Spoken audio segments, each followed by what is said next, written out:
MP వల్క Suman మీడియాతో మాట్లాడుతున్నారు. Live లో చూద్దాం. తెలంగాణలోని వైసీపీ పార్టీ నుండి 2, తెలుగుదేశం పార్టీ నుండి 5, కాంగ్రెస్ పార్టీ నుండి 4 చేరింది.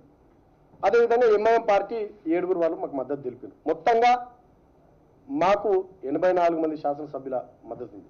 దాంతోనే చాలా సునాయాసంగా మేము గెలుచుకునేటటువంటి పరిస్థితి ఉంది. ఒక వైఎస్ఆర్సీపీ నుండి ఒక సభ్యుడు మాకు మద్దతు తెలిపారు. మొత్తంగా 85 మంది సభ్యులతోని ఫస్ట్ ప్రిఫరెన్షియల్ ఓట్లతోనే టీఆర్ఎస్ పార్టీ గెలిచే పరిస్థితి ఉంది. ఇది కళ్ళ ముందు కనబడుతున్నటువంటి సత్యం, నగ్న సత్యం. చంద్రబాబు నాయుడు గారు చెప్తారు ఎంఏ ఎకనామిక్స్ అని. ఆయన ఎంత పెద్ద ఎకనామిస్టో ఏందో నాకు తెలియదు. మాట్లాడితే లెక్కలు చెప్తారు. మరి ఇంత స్పష్టంగా లెక్కలు కనబడుతుంటే మరి ఏ లెక్కలను ఆధారం చేసుకొని సంఖ్యాబలం లేకున్నా ఏ అహంకారంతో వారు తెలుగుదేశం పార్టీ తరఫున ఎమ్మెల్సీ అభ్యర్థిని పెట్టిన ఇవాళ చంద్రబాబు నాయుడు గారు ప్రజలకు సమాధానం చెప్పాలి. ఇవాళ మాకు సంఖ్యాబలం లేదని మాట్లాడుతున్నటువంటి తెలుగుదేశం నాయకులారా ఇవాళ స్పష్టంగా మేము లెక్కలతో సహా 85 సంఖ్య మాకున్నట్టు మీడియా ముఖంగా ప్రజలందరికీ కూడా వివరిస్తూ ఉన్నాం.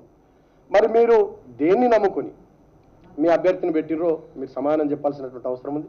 18 మంది సభ్యులు ఉన్నటువంటి కాంగ్రెస్ పార్టీ సునాయాసంగా గెలుచుకునే అవకాశం ఉంది కాబట్టి వాళ్ళు ఎమ్మెల్సీని పెట్టుకున్నారు అభ్యర్థిగా. మరి మీరు ఎట్లా పెట్టుకున్నారు అంటే ఇవాళ ఇంకా తెలంగాణ మీద మా పట్టుంది, ఇంకా తెలంగాణ మీద మా పెత్తనం ఉంది, మాకున్నటువంటి డబ్బు సంచులతోని మాకున్నటువంటి కుట్రపూరితమైనటువంటి ఆలోచనలతోని సంతలో పశువుల్ని కొన్నట్టుగా తెలంగాణ ఎమ్మెల్యేలను కొని నీచమైనటువంటి రాజకీయానికి పాల్పడి నా పార్టీ అభ్యర్థిని గెలిపించుకుంటా అనే ఒక అహంకారంతో చంద్రబాబు నాయుడు గారు కుట్రలకు తెరలేపిర్రు.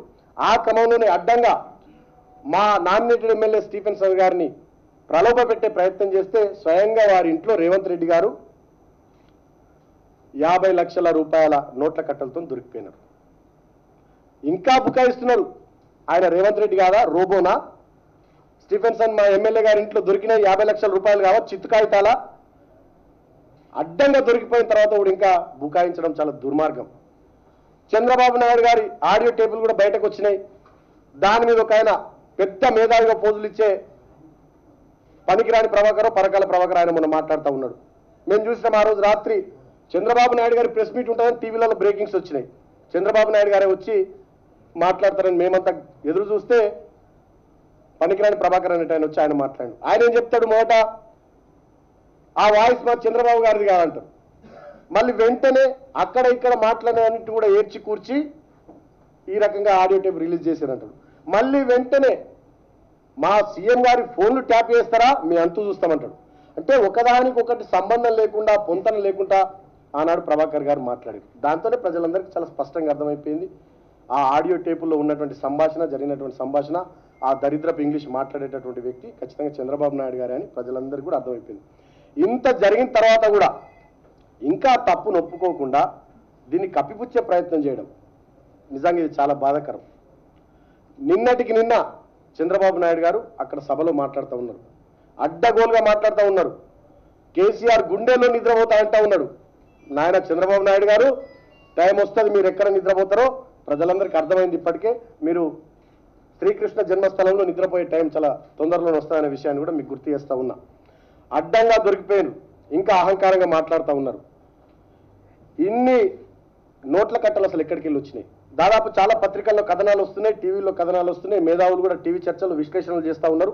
దాదాపు ఇది 150 నుంచి 200 కోట్ల రూపాయలతో 20 మంది తెలంగాణ శాసనసభ్యులకు గాలం వేసి అంత పెద్ద ఎత్తున కోట్లాది రూపాయలు ఖర్చు పెట్టే పన్నాగంలో భాగంగానే ఈ డ్రామా అంతా నడిచింది.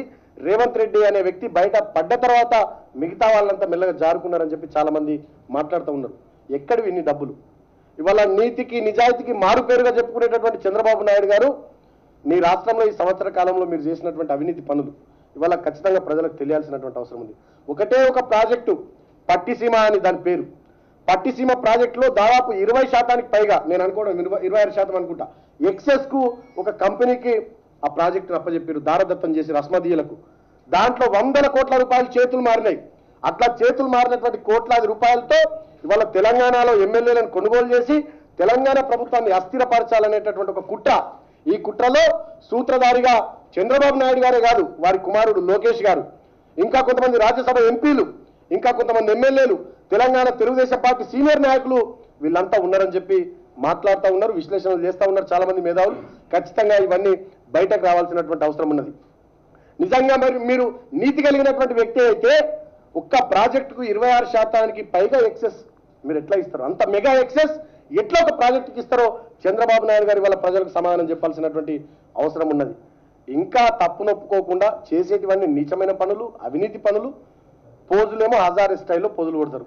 ఢిల్లీలో అన్నా హజారే గారు దీక్ష చేస్తే ఈయన పెద్ద ఆంధ్ర హజారే లెక్క జాతీయ పతాకం పట్టుకుని హైదరాబాద్లో ర్యాలీ తీస్తాడు. మరి వాళ్ళ ఇంత పెద్ద ఎత్తున నీ ఆడియో టేబుల్ బయటకు వచ్చి నీ ఎమ్మెల్యే స్వయంగా నోట్ల కట్టలతో దొరికిపోయి జైల్లో ఉంటే మరి నువ్వు నీ పదవికి రాజీనామా చేస్తలేవు. కనీసం నీ ఎమ్మెల్యే వీడియో ఫుటేజ్లు అడ్డంగా దొరికిపోతే ఆయన ఇప్పటికీ పార్టీ నుండి ఎందుకు సస్పెండ్ చేస్తలేవు చంద్రబాబు నాయుడు? మరి ఆయన చేసింది తప్పే అయితే నీ పార్టీ నుండి ఎందుకు సస్పెండ్ చేస్తలేవు? ఆయన చేసింది మరి ఒప్పే అని చెప్పి బయటకు వచ్చి ప్రజల ముందన్న మీడియా ముందన్న బయట పెట్టు. ఆయన కారణం కాదు, దానికి నేను కారణం, నైతిక బాధ్యత వహిస్తూ తెలుగుదేశం పార్టీ అధ్యక్ష పదవికి నా ముఖ్యమంత్రి పదవికి రాజీనామా చేస్తా అని చెప్పి మాట్లాడు. ఇదేది మాట్లాడకుండా ఇవాళ మొత్తంగా సమస్యను పక్కదారి పట్టించే ప్రయత్నం, దుర్మార్గమైనటువంటి ప్రయత్నం నేను మీడియా ద్వారా ప్రజల్ని కూడా కోరుతా ఉన్నా. ఇరు రాష్ట్రాల ప్రజలు, ఇది నాగార్జున సాగర్ జల వివాదం కాదు, శ్రీశైలంలో జల విద్యుత్ ఉత్పత్తి సమస్య అంతకన్నా కాదు, హైదరాబాద్ లో ఉన్న వివిధ రంగాలకు సంబంధించి వివిధ సంస్థలకు సంబంధించినటువంటి ఉమ్మడి ఆస్తుల విభజన అంతకంటే కూడా కాదు. ఒక దొంగ అడ్డంగా దొరికిపోయిండు, తనకున్నటువంటి సమస్యను మొత్తంగా రాష్ట్రానికి ఆపాదించే ప్రయత్నం చేస్తా ఉన్నాడు. ఆ కుట్రలో ఆంధ్రప్రదేశ్ ప్రజలు పావులు కావద్దని నేను వారందరినీ కూడా వినమ్రంగా విజ్ఞప్తి చేస్తా ఉన్నా. ఇవాళ నేను ఒక ఉదాహరణ చెప్తా. ఒక గ్రామంలో ఒక దొంగ ఉంటే, ఒక దొంగతనం చేస్తే పోలీసులు ఆ దొంగను పట్టుకుంటే అది ఆ గ్రామానికి సంబంధించినటువంటి సమస్య కాదు, ఆ దొంగకు సంబంధించినటువంటి సమస్య. ఆ దొంగను ఆ గ్రామస్తులు కూడా ఒప్పుకోరు. అతని పద్ధతిని, అతని ప్రవర్తనను, ఆ దొంగ వల్ల ఆ గ్రామానికి చెడ్డ పేరు వస్తుందని చెప్పి ఆ గ్రామస్తులే దొంగను తరిమి కొడతారు. ఇవాళ ఆంధ్రప్రదేశ్ ప్రజలు చంద్రబాబు నాయుడిని తరిమి కొట్టాల్సినటువంటి తరుణమాసన్నమైందని కూడా నేను వారందరికి విజ్ఞప్తి చేస్తా ఉన్నా. ఇది రెండు రాష్ట్రాలకు సంబంధించినటువంటి సమస్యగా వారు చిత్రీకరించే ప్రయత్నం చేస్తా ఉన్నారు. ఇది ఒక అవినీతిమయమైనటువంటి ఒక దొంగల ముఠా నాయకుడికి సంబంధించినటువంటి సమస్య తప్పితే ఆంధ్రప్రదేశ్ ప్రజల సమస్య కాదు. ఇంకో విషయం కూడా వారు చెప్తా ఉన్నారు. నిన్న సమావేశంలో మాట్లాడుతూ హైదరాబాద్ లో ఇండ్లు కూడా కొడతా ఉన్నారు, హైదరాబాద్ లో అరాచకం చేస్తా ఉన్నారు, హైదరాబాద్ లో ఇంకేదో చేస్తా ఉన్నారు. వాళ్ళ చాలా మంది చాలా ఆనందంగా ఉన్నారు. హైదరాబాద్ లో సంవత్సర కాలంలో ఒక్క పోలీస్ స్టేషన్ లో ఒక్క కేసు కూడా నమోదు కాలేదు. ఆయననే కూలగొట్టుకున్నాడు. జూబ్లీ హిల్స్ లో ఉన్నటువంటి ఆయన ఇల్లు ఆయన కూలగొట్టుకుని కొత్తిల్లు కట్టుకుంటాడు తప్పితే ఒక్క ఆంధ్ర సోదరుడి ఇల్లు కూడా కూలగొట్టలే. ఒక్క ఆంధ్ర సోదరికి కూడా గింతపాటి చిన్న అన్యాయమో ఇంకేదో జరగలే. ఆంధ్ర బిడ్డలు కూడా ఇక్కడ ఉండేటటువంటి హైదరాబాద్ లో ఉండే ఆంధ్ర బిడ్డలు కూడా మా సోదరులే, మా సోదరి మనలే అని చెప్పి కడుపులో పెట్టుకొని కాపాడుకుంటున్నటువంటి ప్రభుత్వం మా కేసీఆర్ ప్రభుత్వం. మా ముఖ్యమంత్రి నేతృత్వంలో హైదరాబాద్ లో ఉన్నటువంటి వివిధ రాష్ట్రాల ప్రజలు కానీ, హైదరాబాద్ లో ఉంటున్నటువంటి వివిధ దేశాల ప్రజలు కానీ వాళ్ళంతా కూడా తెలంగాణ బిడ్డల్లాగే చాలా ఆత్మగౌరవంతో అన్ని రకాలుగా అద్భుతంగా వాళ్ళంతా ఇక్కడ జీవిస్తా ఉన్నారు. ఇలాంటి ప్రశాంతమైనటువంటి జీవితాన్ని కొనసాగిస్తున్నటువంటి వాళ్ళ జీవితాల్లో కూడా చిచ్చు పెట్టే ప్రయత్నం చంద్రబాబు నాయుడు గారు చేస్తా ఉన్నారు. ముఖ్యంగా మా ముఖ్యమంత్రి గారు స్వయంగా ఒక స్టేట్మెంట్ ఇచ్చారు. ఎవరికైనా హైదరాబాద్ లో ఇతర రాష్ట్రాల నుండి వచ్చినటువంటి వాళ్లకు, ఇతర దేశాల నుండి వచ్చినటువంటి వాళ్ళకు చిన్న ఇబ్బంది కలిగినా మీకు అండగా నేనున్నా. ఇక్కడ కేసీఆర్ అనే వ్యక్తి ఉన్నాడు, మీ కాళ్ళల్లో ముళ్ళు గుచ్చుకుంటే నా పంటితో తీస్తా అని చెప్పి కేసీఆర్ గారు అన్నాడు. అంత గొప్ప స్టేట్మెంట్ ఇచ్చినారు. ఒక దార్శనికుడు. అన్ని రాష్ట్రాల ప్రజల్ని, అన్ని దేశాల ప్రజల్ని, హైదరాబాద్ ఇది ఒక గ్లోబల్ సిటీ, అందరినీ కూడా తన లోపల ఇముడ్చుకుంటది, అందరినీ కూడా కాపాడుకుంటది. కాబట్టి ఎవరు అధైర్యపడాల్సినటువంటి అవసరం లేదని మా నాయకుడు విశ్వాసం కల్పిస్తే ఇవాళ ఇక్కడ కూడా